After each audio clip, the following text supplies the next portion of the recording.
আমরা এই ব্যবস্থা নিচ্ছি তোমাদের দর্শক, তোমাদের সাংবাদিক, তোমাদের খেলোয়াড়দের জন্য কোনো রকম যোগাযোগের চেষ্টা করে নাই, কোনো রকম কনভিন্স করার চেষ্টা করে নাই। ফলে আমাদের ডিসিশন পরিবর্তন হওয়ার কোনো রকম স্কোপ নাই। আমরা এখনও আশা করব, আমরা মনে করি আমরা আইসিসি থেকে সুবিচার পাই নাই, আমরা এখনও আশা করব আইসিসি সুবিচার করবে।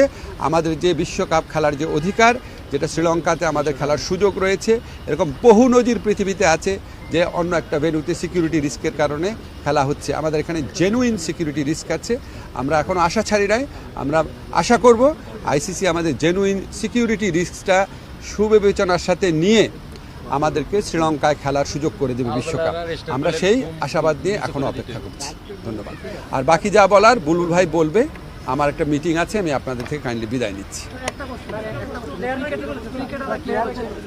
আচ্ছা, আমি আজকে ক্রিকেটারদের সাথে যখন কথা বলেছি, আমি প্রথমেই বলেছি ক্রিকেটারদের সাথে আমার যা কথা হবে সেটা আমাদের ব্যক্তিগত ব্যাপার, আমাদের প্রিভিলেজ কমিউনিকেশন। তাদের কারো কথা আমি সাংবাদিকদের বলবো না, তারা নিজেরা বলতে চাইলে বলবে। আমার কোনো কথা তাদেরকে কি বলেছি সেটাও বলবো না, শুধু এইটুক বলবো, কারণ এটা একটা প্রিভিলেজ কমিউনিকেশন। আমি যদি বলি যে ক্রিকেটাররা কী বলেছে সব আপনাদের বলবো, তাহলে তো ওরা মন খুলে কথা বলতে পারবে না। আমাদের এই সাক্ষাতের উদ্দেশ্যটা ছিল আমরা সরকার কেন এই সিদ্ধান্তটা নিয়েছে সেটা তাদের ব্যাখ্যা করে বুঝিয়ে বলা, কনটেক্সটটা বলা। আমার কাছে মনে হয়েছে যে তারা এটা বুঝতে পেরেছে, এটাই পারপাস ছিল, আর কিছুই না। আর তারা কি বলেছে সেটা বলার অধিকার আমার নাই। বিশ্বকাপ খেললে বাংলাদেশে কী ক্ষতি হবে সেটাও আপনাদের বিবেচনা নেওয়া উচিত। মাথা নত করে নিজের দেশের মানুষকে সিকিউরিটি রিস্কের মধ্যে ফেলে এই আঞ্চলিক রাজনৈতিক পরিস্থিতি বিবেচনা না করে একটা জেনুইন রিস্কের মধ্যে নিজের দেশের শুধু খেলোয়াড় না, দর্শক এবং সাংবাদিকদেরকে ঠেলে দিলে কি ক্ষতি হতে পারে সেটাও আপনাদের সবার বিবেচনা নেওয়া উচিত। আমি আপনাকে একটা কথা স্পষ্ট করে বলি, আমাদের খেলোয়াড়দের সাথে বোর্ডের সবসময় যোগাযোগ ছিল, ঠিক আছে? আমার সাথে যোগাযোগ তো আমার তো বোর্ড আছে, আমার তো মন্ত্রণালয় আছে। আর আপনাদেরকে আমি স্পষ্টভাবে জানিয়ে দেই, এই যে সিকিউরিটি রিস্কের কথা বিবেচনা করে ভারতে বিশ্বকাপ না খেলা, এটা আমাদের সরকারের সিদ্ধান্ত। কোনো একটা দেশের মানুষ অন্য একটা দেশে গেলে সিকিউরিটি রিস্ক আছে কি না সেটা সরকার বিবেচনা করে দেখে, এটা অন্য কারো বিবেচনার স্কোপ নাই। গতকালকে আইসিসি একটা মিটিং ছিল এবং মিটিংয়ের যে কমিউনিকেশন ছিল, কমিউনিকেশনটা শুরু হয়েছিল সেখান থেকে যখন মুস্তাফিজকে আইপিএলের একটা দল থেকে বাদ দেওয়া হলো। বাদ দেওয়া হয়েছিল, Mustafiz was not injured, Mustafiz নিজে থেকে নাম উইথড্র করেনি। মুস্তাফিজ, বাংলাদেশ ক্রিকেট বোর্ড তার এনওসি ক্যান্সেল করেনি। নিরাপত্তাজনিত কারণে মুস্তাফিজকে আইপিএলের একটা দল থেকে বাদ দেওয়া হয়েছিল। পরবর্তীতে আমরা গভর্নমেন্টের মাধ্যমে জানতে পারলাম এবং আমরা ফিল করেছি সিকিউরিটি একটা বড় ইস্যু এই 2020 ওয়ার্ল্ড কাপের জন্য। জানার সাথে সাথে আমরা আইসিসির সাথে যোগাযোগ করেছি 4th of January, এবং 4th of January আমরা জানিয়েছি যে this is the situation, give us an alternate venue or look this matter seriously.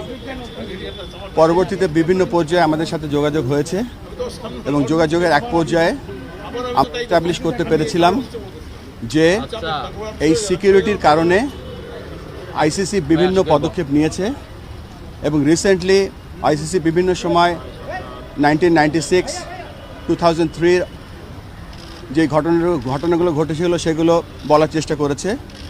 আমরা আইসিসিকে বলেছি যে রিসেন্ট যে ঘটনাগুলো ঘটেছে এবং আইসিসির যে পদক্ষেপগুলো ছিল সেগুলো তাদেরকে আমরা দেখিয়ে দিয়েছি চোখে আঙ্গুল দিয়ে। গত বছর ফেব্রুয়ারি মাসে যখন একটা দেশ নিরাপত্তাজনিত কারণে চ্যাম্পিয়ন্স ট্রফি খেলতে যেতে অস্বীকৃতি জানিয়েছিল, তখন সেই দেশের গভর্নমেন্টের পারমিশন নিয়ে আইসিসিকে যখন জানানো হয়েছিল তখন তাদের জন্য একটা নিউট্রাল ভেন্যুর ব্যবস্থা করেছিল এবং সেই নিউট্রাল ভেন্যুতে তারা সমস্ত চ্যাম্পিয়ন্স ট্রফি একটা হোটেলে থেকে একটা মাঠে খেলেছিল। ইট ওয়াজ এ প্রিভিলেজড। পরবর্তীতে যে আপনারা জানেন যে হাইব্রিড মডেলটা যেটা এখন হচ্ছে, আমরা সকলে বলছি যে শ্রীলঙ্কা কো হোস্ট না, শ্রীলঙ্কা হাইব্রিড মডেলের একটা অংশ যেখানে অন্য অন্য দেশের খেলাগুলো হচ্ছে সেখানে। আমরা সেই দিকে তাকিয়ে আমরা বলেছিলাম যে যেহেতু এটা হাইব্রিড মডেলটাও হয়েছে বিকজ অফ সিকিউরিটি এবং গভর্নমেন্টের অনীহার কারণে আমরা সেই লাইনেও তাদের আইসিসিকে বলার চেষ্টা করেছি এবং বুঝিয়েছি, কিন্তু তারপরে আমাদের আবেদনকে খারিজ করে দেওয়া হয়েছে। আমরা আবারও চেষ্টা করব আজকে আর কি পথ আছে আইসিসিকে বলা। আপনারা হয়তো গতকালকে শুনেছেন যে একটা ভোট হয়েছে, ভোটের নাম্বারটা অফিসিয়ালি আমি বলতে চাচ্ছি না, কেননা আইসিসি সেটা বলতে বারণ করেছে, কিন্তু বিভিন্ন জায়গায় ভোটের একটা নাম্বার দেখতে পাচ্ছি। আমরা খুব সন্দিহান, বাংলাদেশ ক্রিকেট নিয়ে আমরা খুব গর্ব বোধ করি, কিন্তু ওয়ার্ল্ড ক্রিকেট নিয়ে আমরা সন্দিহান।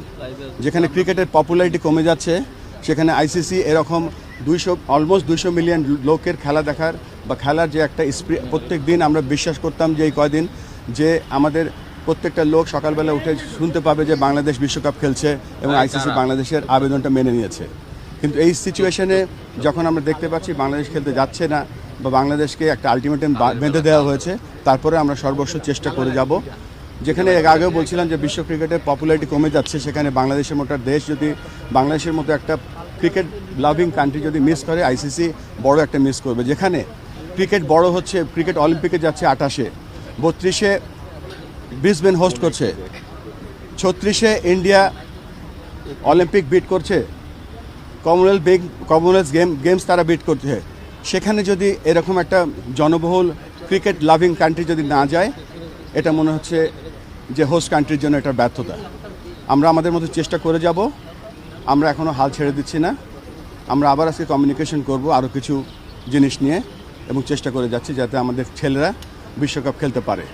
আমাদের একটাই চাহিদা, আমরা বিশ্বকাপ খেলতে চাই। এই মুহূর্তে আমরা ইন্ডিয়াতে যেতে চাই না, আমরা শ্রীলঙ্কার মাটিতে বিশ্বকাপ খেলতে চাই। আমরা এখনও রেডি, আমাদের দল রেডি আছে।